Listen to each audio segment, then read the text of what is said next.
Sorry,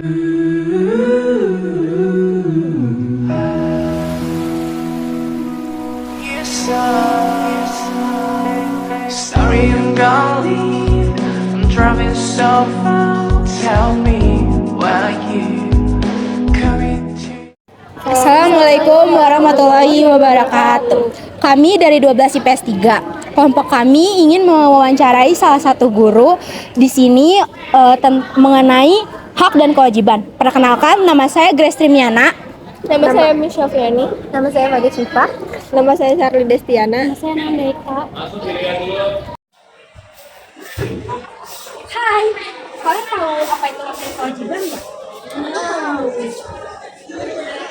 Apa sih?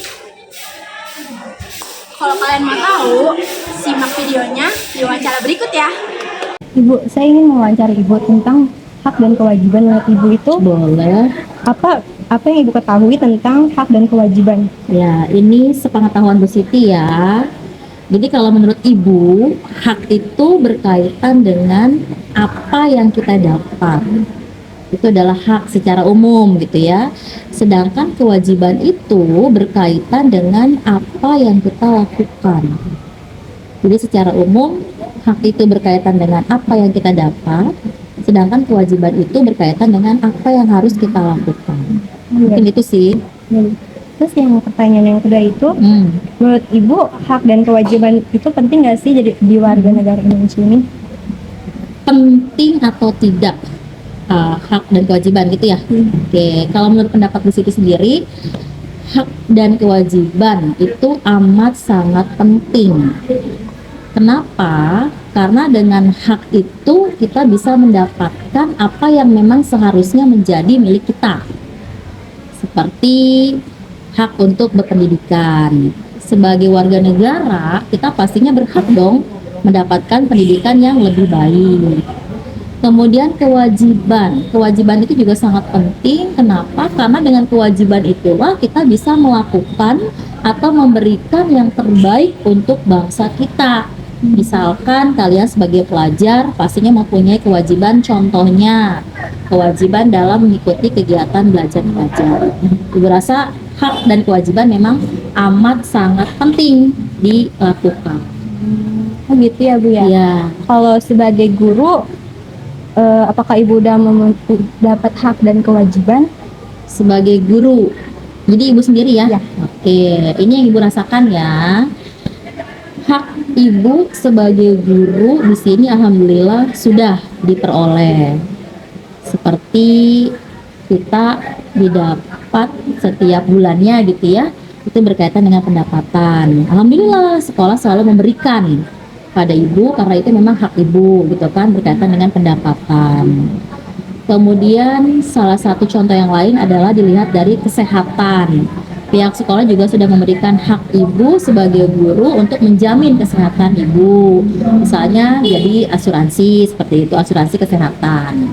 Kemudian kalau kewajiban jelas, karena ibu sudah mendapatkan hak ibu juga harus memberikan kewajiban terhadap sekolah kita. Yang paling utama di sini adalah kewajiban ibu untuk mengajar. Kewajiban ibu untuk memberikan KBM terhadap murid-murid di sini. Kewajiban ibu juga untuk bisa menjaga sekolah ini, gimana caranya agar sekolah ini tetap sukses, gimana caranya agar sekolah ini tetap diminati oleh masyarakat, dan gimana caranya agar sekolah ini juga tetap mendapatkan kepercayaan di mata masyarakat. Mungkin itu sih. Terus siswa yang melanggar kewajiban dan hak itu gimana gitu? Oh, jadi di sini siswa itu melanggar kewajiban ya. Sekolah. Iya. Jadi sekali lagi ditekankan kalau untuk hak siswa di Jebot Q itu ibu rasa alhamdulillah sudah diterima oleh para siswa-siswi. Ya intinya sekolah kan akan memberikan fasilitas yang terbaik lah untuk sekolah gitu kan. Sedangkan terkait pelanggaran sebagai siswa kewajibannya apa gitu ya. Tentu saja kita sebagai siswa kan salah satunya gitu ya berkewajiban untuk meningkatkan kedisiplinan. Apa kedisiplinannya? Salah satunya adalah tidak terlambat.